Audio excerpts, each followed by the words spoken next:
نحمدہ و نصلی علی رسولہ الکریم اما بعد فاعوذ باللہ من الشیطان الرجیم۔ معلومات عامہ کا سلسلہ لے کر آپ کی خدمت میں حاضر ہیں۔ آج ہم آپ کو ایک گفتگو سنائیں گے جو حضرت سلمان علیہ السلام اور الو کے درمیان ہوئی۔ حلیہ میں حضرت ابو نعیم رضی اللہ تعالیٰ عنہ نے حضرت عبداللہ بن مسعود کے طریق سے روایت کیا ہے کہ ایک دفعہ ایک الو حضرت سلمان علیہ السلام کی خدمت میں حاضر ہوا، تو حضرت سلمان علیہ السلام نے اس سے کچھ سوال کیے اور الو نے ان سوالوں کے جوابات دیے۔ اسی واقعے کو حضرت علامہ دمیری نے حیات الحیوان جلد نمبر 2 صفحہ نمبر 378 پر بھی نقل کیا۔ تو وہ گفتگو کیا تھی، آئیے اس گفتگو کی طرف چلتے ہیں۔ حضرت سلمان علیہ السلام نے الو سے پوچھا کہ تو کھیت کی طرف کیوں نہیں جاتا؟ تو الو نے جواب دیا، اس لیے کہ آدم علیہ السلام کو اسی وجہ سے جنت سے نکالا گیا تھا۔ پھر حضرت سلمان علیہ السلام نے الو سے سوال کیا کہ تو پانی کیوں نہیں پیتا؟ تو الو نے جواب دیا کہ اس نوح علیہ السلام کی قوم کو اس میں غرق کیا تھا، اس لیے میں پانی نہیں پیتا۔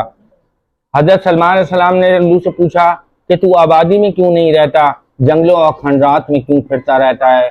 تو اس نے جواب دیا، اس لیے کہ ویران جنگل اللہ کی میراث ہیں، جیسا کہ اللہ تعالیٰ نے ارشاد فرمایا، اور کتنی بستیاں ہم نے ہلاک کر دیں، ان کی خوش عیشی کو خاک میں اس طرح ملایا کہ آبادیاں ایسی ہو گئیں کہ ان میں کوئی رہنے والا بھی نہ رہا، بالکل کھنڈرات بنا دیا۔ اب ہم اس سے مالک ہیں اور یہ اب ہماری میراث ہے۔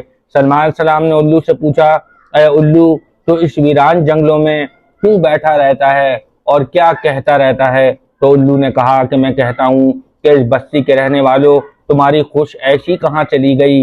حضرت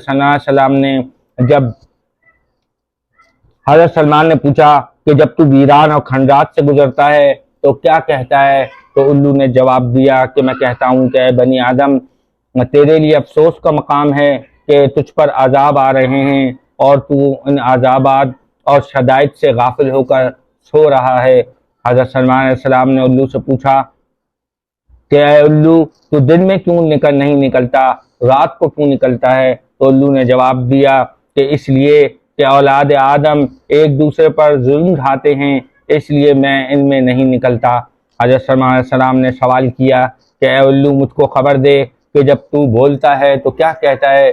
تو الو نے جواب دیا کہ میں کہتا ہوں کہ اے غفلت میں سونے والو، آخرت کے لیے کچھ توشہ تیار کرو اور سفر آخرت کے لیے ہر وقت تیار رہو، پاک ہے وہ ذات جس نے نور کو پیدا کیا۔ ان سوالات کے بعد حضرت سلمان علیہ السلام نے فرمایا کہ بنی آدم کے لیے الو سے زیادہ کوئی نصیحت کرنے والا اور ان پر شفقت کرنے والا کوئی نہیں۔